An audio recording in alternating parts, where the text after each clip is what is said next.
And good morning, everyone, and welcome to Chat CANNA. Of course, it's a Wednesday edition, and that means it's our short show, and that's called Have You Heard? My name is John Reitmeyer, and I want to welcome you to Wednesday's show. We've got an interesting news article for you today, which I think has some relevance to the hemp industry worldwide, and particularly here in the United States. But first, I want to share with you, do you see this beautiful picture here behind me? I'd like to tell you that I'm on location in Rogers, Arkansas, but I'm not. But this building, created by renowned Arkansas architects, say that three times really fast, is completely open to nature. It's on a walking path. It's down there in Arkansas, and there are no windows. There might be windows down the top here. I'm not sure if there is glass there, so that if you're in the chapel and there might be a little bit of rain or something while you're having an event, that you don't get wet. But the sides are completely open to nature, and of course, it is built like a church. I want to take that away, and I'm going to throw up the actual picture of this. A friend of mine was walking through the forest the other day and sent me this. There's the actual picture of it. You see, there's pews, and there's a minister's pulpit on one side, a lectern on the other, and a place there for instance, weddings or baptisms or any kind of a thing, a renewal of marriage vows. Absolutely unbelievable. Can you imagine that? We talk about destination weddings at a beach or other kind of places in the world on a ship, cruise ship. But would that not be a place, especially for us northern people in the winter, if you wanted to take a group of friends and go have yourself a wedding in a green forest? This is green all year round down there in Rogers, Arkansas. So I just wanted to share that with you. I thought it was, perhaps one of the most beautiful things. My friend is a kind of walk in the forest kind of a guy, and he's out and sends me beautiful, incredible pictures from all over down in that part of the woods. Well, today, our news story for today, and I think it's quite interesting. I'm going to go through the story with you, and then I'm going to talk about what I think are the ramifications of this news story for today. And the headline is, of course, that world-renowned Nestle enters the European CBD market. And if you don't know, if you think that Nestle is just somebody who puts some cocoa and drink products on the shelf here in the United States, let me change that around a little bit for you. Nestle is one of the biggest companies in the world. They make all sorts of products. They're into water, and they are absolutely huge in Europe, Africa, Asia, and they are big. They are big as a company. They are one of the key players on the world stage of companies. And we'll talk about that in a little bit. But let me get to the news story here now. Nestle Health Science, of course, a branch of the Nestle company, has announced a collaboration with a Colorado-based cannabis manufacturer to launch its first broad-spectrum CBD formula. And Veronica has joined us in the green room. Let's see if she's here for the free cheese and crackers and everything. Or are you joining us for the show today, Veronica? Hi. I am. I am. How are you? I am great. I don't know if you happened to catch the first little ditty that I did there, but it was all about this open chapel that's behind me down in Arkansas somewhere, and it's just beautiful. So I know you were just getting set up to join us, so you got to go back and catch the first part of the show. But today we're talking about Nestle, and although it's a big world player in the stage in food products, they have jumped ahead and they have decided to enter the CBD broad spectrum market in Europe, and we're going to talk about the ramifications of that a little later. I'm just going through the news story now. Of course, they're in worldwide food and beverage. They are planning to start selling CBD-based products in Europe. The first product is a CBD soft gel formulation, and they've created what they say is a unique delivery system. They call it Vesisorb, like absorption. They've got a neat name for how it absorbs in the body. It's a patented delivery system.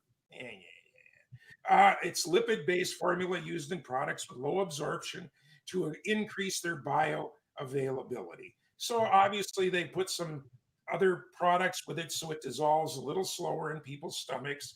So it has instead of a hit, it's got a longer absorption time in your stomach. It's really great, but sometimes these are not secret things, folks. It's a marketing thing, and that's okay. That's good for them. People enjoy enhanced effectiveness of their new formulation. A Fort Collins company partnered with them, GeoCan. The initial batch of soft gels was made earlier this month. It's on its way to, it's only going to Europe. It actually was produced in Slovenia and then formulated into soft gels in Switzerland. That's where Nestle's headquarters are. So they're, of course, America, it's a partnership. Everybody's really happy with the success in the US. It's going to, be a bigger thing. This is all good. Nestle, of course, is in the United States CBD market since August of last year, and where they came with THC-free CBD products. They also own the Garden of Life brand, under which the US products are sold. They're selling soft gels, CBD liquids, and sprays.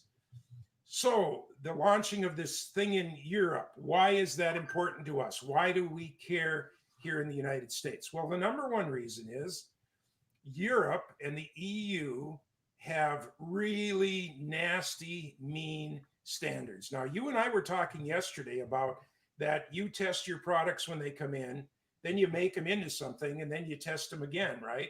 After it's been done. And you're very tough and nasty on that. You're probably as tough as the Europeans. Knowing you as the lady I know you to be, you probably are.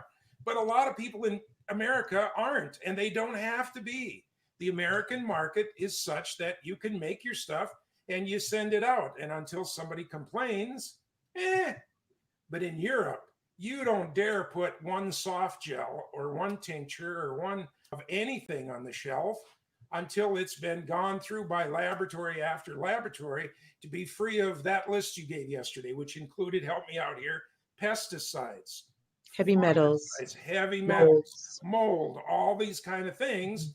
And so that's why this is a big deal, because if Nestle's going into this market over in Europe, they've decided that they have a product that they can, introduce to the European market that is it always rings when I'm not ready for a call. It's probably one of those, did you know your car insurance has run It out? probably is. Though I do think that, I mean, if nasty's it, I guess, but it is, I think for a new product, and we talked about this yesterday, for a new product, for consumer confidence, for people to take something from years of being told this was an illegal thing to now being told this might be beneficial to the body, I think this kind of rigid and rigorous scientific testing Absolutely. and Absolutely. regulation actually is going to be helpful for the US market, because we need that consumer confidence. People need to be able to take things and know, okay, this is really what's in here. This Yeah, is what's that's on right. the label, is in the bottle,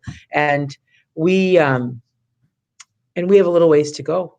And we do, but I think the big message today is that Nestle, Nestle, Nestle could kick CBD products to the curb and it wouldn't matter one way or to the other to them. It's going to be a little tiny blip on their financials. But they've Mhm. decided to both enter this market and then, after being in it a year, to enter the European market. And that to me is a giant message. I think That's it's huge. that's I think it's a huge play too, right? yeah, It's a yeah, huge yeah. message and a huge play, because if they can do it there, they can do it anywhere. And they'll have a leg up on everyone else because they'll be able to set. I mean, in our country, states like California and Oregon have set the standard in being more rigorous with testing. These are the standards that we as Prairie Products are complying with.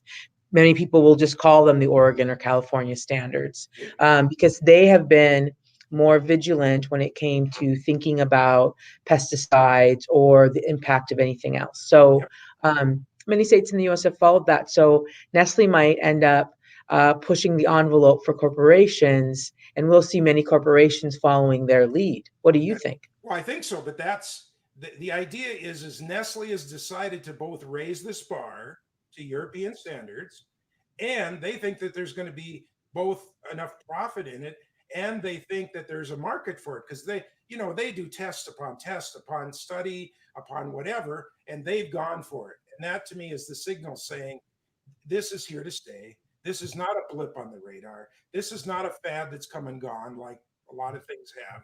This is real. It's here. They see the benefit of it. And that to me is the should be a signal to somebody that if you're on the fence about it, is it real? Is it going to stay? Is it here?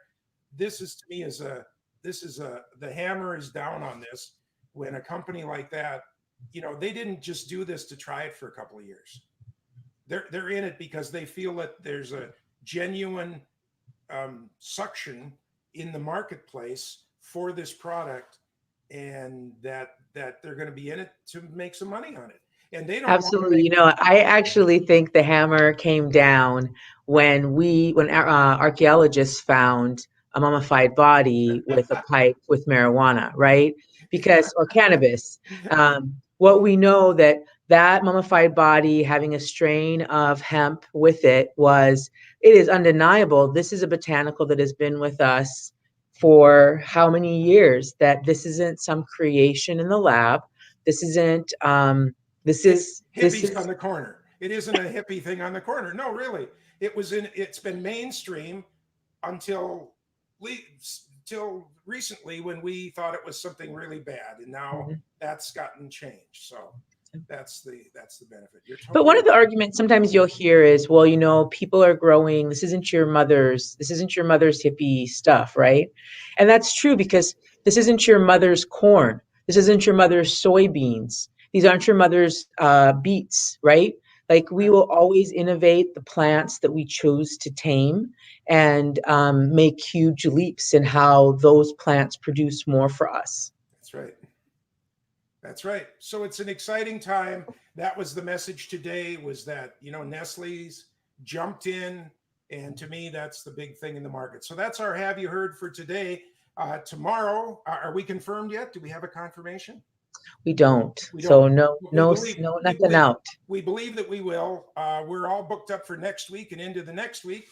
So we have some exciting shows coming up. It's just going to be great, folks. Margaret Wyatowski, the pivot person for hemp in Minnesota, is on next week. A gentleman that runs a giant warehouse of everything that you need for your hemp plants, growing them inside or outside, is going to be on next week. In the next week, we have a gentleman from way up north of Edmonton in Canada that's running a giant hemp co-op, and they are just soliciting people, come grow hemp for us. How are they doing that up in practically the Arctic Circle? When we're trying to find ways to sell our hemp down here, we're going to pick his brain. We're going to find out what's going on in this guy's world. So it's going to be great. Nice to see you, friends. All righty. We'll look forward to seeing everybody tomorrow, and of course, more next week. In the meantime, have a great day and get hempified, everybody. We'll see you tomorrow.